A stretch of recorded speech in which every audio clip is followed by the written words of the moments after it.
¿No crees que es mejor ser agnóstico que ateo para no ser tan radical? ¿Dejar un margen? No, no hay un margen.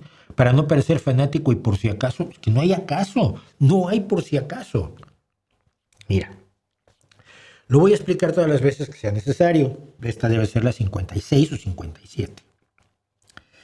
Cuando la gente te pide que demuestres que Dios no existe, te pone en una pequeña encrucijada. Por supuesto, lo que se afirma sin pruebas puede desecharse sin pruebas. Pero el agnosticismo es una posición filosófica. Yo no puedo demostrar que no existe Dios. Ya. O no acepto las pruebas que me dan de la existencia de Dios. Esa es una posición filosófica, si tú quieres. Una posición intelectual. Intelectualmente yo soy agnóstico. El ateísmo es la creencia o no en un Dios. Si tú tienes dudas, no eres ateo. Ay, a lo mejor sí existe y me salva. Entonces, tú eres un religioso, ni agnóstico ni leches. Yo, aparte de ser agnóstico intelectualmente, no creo que exista ningún Dios. No hay ninguna evidencia aportada por los religiosos a lo largo de toda la historia humana desde que se inventó la escritura hace 10,000 años.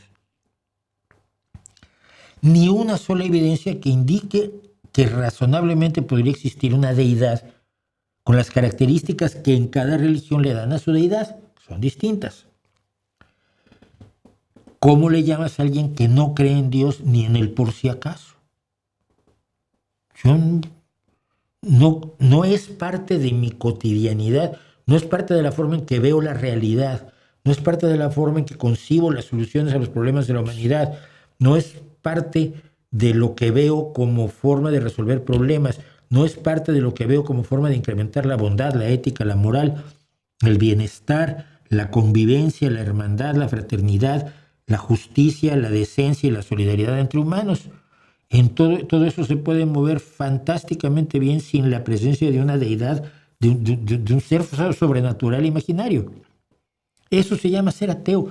¿Te guste o no? Lo siento.